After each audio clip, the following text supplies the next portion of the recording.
So let's speak about what are indulgences. You and I have spoken about this before, but it's been some years and it bears repeating. What are indulgences and why are they such a tremendous privilege, opportunity, blessing for us?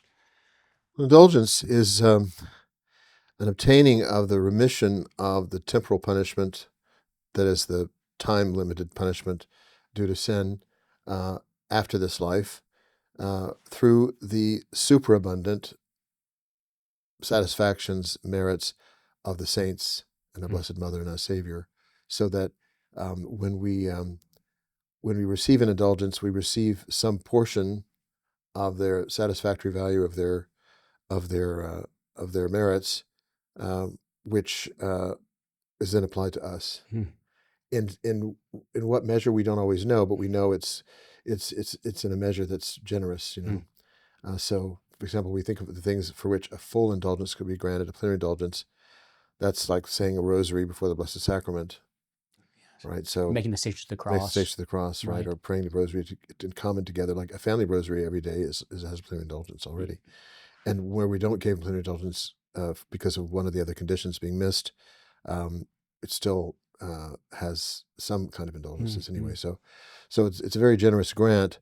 Of course, the merits and superabundant merits of Christ and the saints are great, and so we should draw on them with confidence, as we say, with joy you'll draw water from the fountains of salvation. And that's very important. It's Bishop Johnson, the first bishop of our diocese here in Orange, in California. He described the graces bestowed in the church at the Chrism Mass, with the blessing of the oils and all the sacraments that were going to happen subsequently during the year. He described it as like when we're going down the freeway by Disneyland at 9 o'clock at night, and they have the enormous finale fireworks display every night, and you just see the fireworks going off all over the place. And so if we think of it that way, that this is just an amazing demonstration of the mercy of God just pouring over us. When indulgences are granted, or the possibility of gaining indulgences, it's always for when one can apply that indulgence for oneself or on behalf of and succor for the holy souls in purgatory. Could you explain that? What does that mean to give, to sort of share the indulgence with somebody else? Yeah, well, that's very important. The application of the indulgence is a little power that we have, and we can use it very effectively.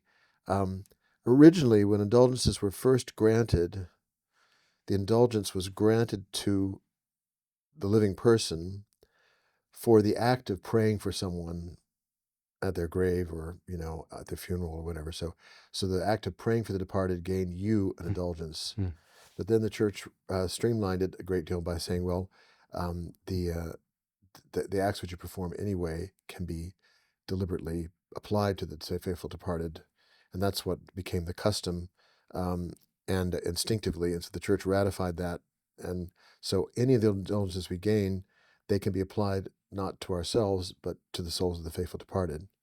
And that's a very beautiful thing, and something that we have power over. I mean, it's something those are at your disposition. You can gain it for yourself or for the faithful departed.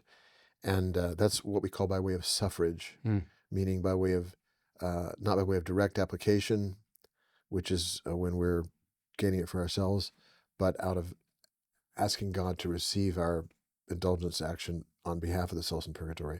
And since the church encourages this so much, it's clear that God does just that. But it's helpful because then, say we have in mind someone we want to offer the indulgence action for, who's already in heaven. Well, it's not lost. It goes to somebody else. We may not know who, but it goes, and so it's always effective in any way. And God sees to that in His economy of mercy. Why do you think, Father Hugh, would the Holy See grant to our community the opportunity for gaining plenary indulgences? That is for the faithful, and we'll talk about that in a minute. Why does the Holy Father want to give us this opportunity to gain indulgences on or the day before an abbatial election? Well, indulgences were granted originally as a way of encouraging the faithful to perform certain devout actions of prayer, penance, and works of mercy. That's still true. So it's an added incentive for doing those things which we're supposed to be doing anyway as part of Christian life. And in this case, the church wants us and is willing to give us an indulgence in this regard to pray for the election of a new abbot, which occurs on the 19th of June this year. And so that's a very worthy intention. Abbots reign over a whole community of male religious, and their governance is of great importance for the peace, tranquility, and holiness of the community. And so the church is very eager that the faithful join along in praying with the community for the divine support and the graces we need. So it's a gift we can give our community while is also receiving it in return, the indulgence for having performed that. What will be ultimately a prayer, but also a great work of mercy and of love, charity towards the conference of St. Michael. So if you love St. Michael's, this is a day in which you can do something really good for us. Yes. Yeah. We depend so much upon the prayers of all these people who love us and support what we do. We need their prayers, just maybe even more than they need ours. And the new abbot needs their prayers too. Yes. So, and this is a great thing. There are 3 conditions that the faithful need to meet in order to be able to gain this indulgence. Now, plenary indulgence, Yes. there are 3 conditions. There's confession, Holy Communion, and prayer for the intentions of the Supreme Pontiff. And then we add to that, in a moral sense related to the indulgence in any way, attachment from any deliberate attachment to sin. Now that some people think is just almost impossible to fulfill, but it's not. It's as much a deliberate detachment from sin as you need in order to confess the sins. Mm-hmm. So, you've been doing that for a while. So it's not like you have to have gotten to a point where you have absolutely no emotional attachment to a sin. It means you don't have a will deliberate attachment to sin. So that disposition of soul, when we can make a good confession, right, is when sufficient I say for that. That's sufficient to gain a plenary indulgence. Right, of course. And so confession, Holy Communion, and prayers for the intention of the Supreme Pontiff. The confession the confession can be one confession can be for many plenary indulgences. Like one, if you confess every 20 days, you can get a plenary indulgence every day. But the communion, it needs to be one for each plenary indulgence. And then the prayers for the Supreme Pontiff, it could be Our Father, Hail Mary, a creed, whatever you would like to pray. But that's up to you. Yeah. And I, like I said, we'll put the specificity of this particular grant given the possibility of getting an indulgence. We'll put that in the description so people know. It involves coming and praying in the Abbey Church if someone is physically able to do that. Well, that's the work that's indulgence, actually. That's the work that's indulgence. As opposed to the conditions, yeah. Yes. That's the work, praying in the Abbey Church, and also I believe it'll be described there, prayer to St. Michael, the Archangel, Gabriel and Raphael, the Archangels, which could be even liturgical prayer with the confreres or your own devout private prayers. Yeah. Yes. So these are blessings that the Church is giving us so that we can encourage one another to pray for the successful election of the new abbot, pray for the peace of the community in the midst of that deliberation, pray for the new abbot himself, whoever he may be. Gaining this indulgence for the abbatial election on the 18th and 19th of June, the Abbey is involved in a great supernatural enterprise because people are supposed to come after the manner of a pilgrimage. So they come with the Abbey as their destination, there to pray in common for the living and the dead, and invoking the holy angels and the Blessed Mother. And so all of the aspects of the Church, triumphant, militant on earth, and suffering in purgatory, were all gathered together. And the effects of that, particularly for the souls in purgatory, it's very significant because they're waiting to see God face to face, and our prayers and the indulgences we gain can gain them a quick entry into heaven, and that's a great work of mercy. We may make friends on the other side. Yes, I like to pray personally for the soul in purgatory that's the most like me, has my faults, so we have a little friendship there. And so, yes, and you're going to meet that soul someday. right. Please God. So if I get him out, then another will take his place. Our Lady knows who they are, and we just kind of help each other out, because we're probably going that way unless we die in a state of complete holiness.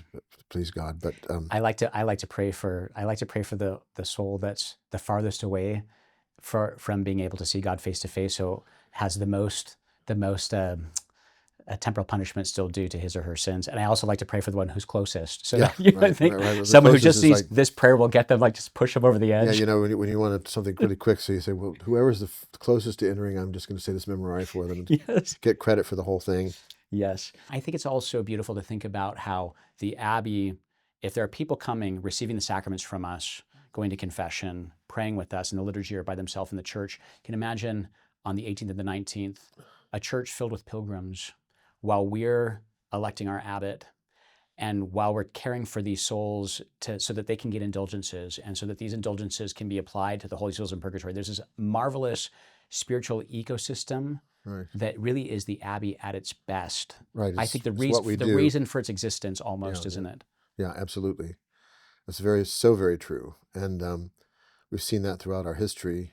We've had other occasions when we've gotten indulgences too. And the response of faithful has always been very, very enthusiastic. Yes, it's so edifying to see how zealous the faithful are to obtain these indulgences. Yeah. And you can imagine what the joy in purgatory as people are just entering their eternal glory. And the saints seeing their merits and satisfactions distributed as profiting finally the living. Yeah.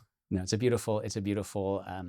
are beautiful, happy thoughts to encourage us on our way as we approach this very significant and historical moment in our canonary's life. It's very wonderful. And it also is very Catholic.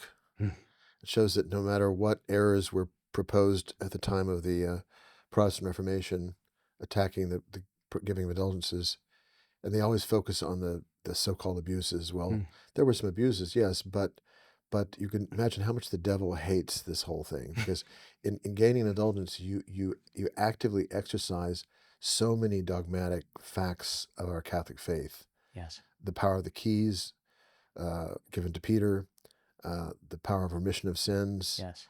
The reality of temporal punishment after death in purgatory, the intercession of the saints, the merits of the saints, our own participation in good works, works performed in the state of grace, all these things.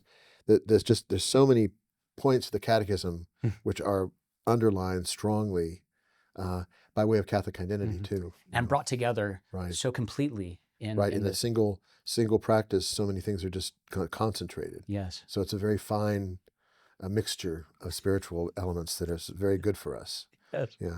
Yes. Yeah. And I think the devil really does hate that. Yeah. Yes. So this is a way we can reclaim our Catholic identity in such a clear and concise and powerful way. Yes. Yeah. It's good. And if you're sick or too old to come in or whatever the difficulties are, you can gain the plenary indulgence anyway. That's part of the conditions that you can still, if you're legitimately excused, you don't miss out at all. Yes. Yeah. Those souls suffering in purgatory can do nothing for themselves. Right. But we can help them. Right. This is such a beautiful communication of spiritual goods across the veil. Right. And it makes it possible for us to be so close, not only to our loved ones and our family members who have gone before us, marked with the sign of faith, but even for the unknown souls who are suffering there. I think this is such a beautiful idea. It's very, very beautiful, because when we die in God's grace, the least resistance we might have had to God's grace that we had in life because of our imperfections, the least obstacle that we pose, that all disappears. And so the souls are just there waiting.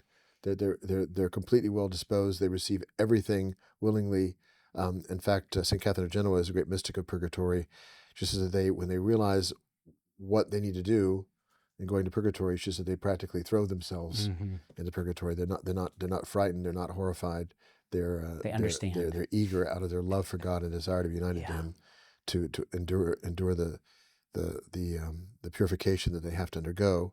And we in assisting with that become the great objects of their love. They're very grateful to us, and we share in that, because we're poor sinners ourselves, always, and so and yet we have an advantage over the faithful departed in that we can actively assist them. They can't help themselves at all. On the other hand, they have an advantage in that, unlike us, they never offer the least resistance to any movement of God's grace or any of His gifts, and so it kind of goes together. We help each other out. So it's most beautiful and inspiring, and we know what it's like to gain indulgences for the faithful departed, but we don't know what it feels like to have them applied to us. To be the beneficiaries. Yet. Yes. So we can wait for that. Okay. And Yes. St. Thomas Aquinas tells us that the prayers and satisfactions of the Church for the faithful departed are experienced by the faithful departed in proportion to the measure of their own devotion and charity towards the dead. So St. Thomas says, the more devout you are towards the departed, the more effective your prayers will be in the prayers of the Church on your behalf. And so we will be rewarded in that way for that. Some of the saints did what was called the heroic act, which where they would even try to give up even that, give up even the satisfaction offered to them after death for the souls, just to give everything over to them. But that's a beautiful thought, and I would not discourage someone from making such an act. But on the other hand, it doesn't seem that it's really going to put you at any disadvantage at all. No. all that love is going to be rewarded. Yes, I think that's right, because that generosity of heart that can inspire a Christian to make the heroic act, so that nothing is retained for himself or herself, but all given on behalf of the holy souls.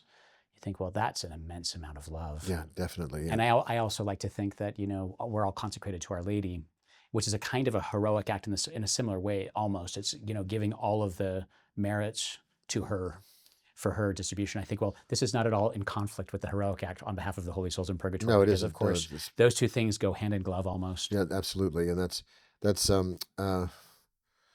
well, it's you can't go wrong. You can't miss out by these things.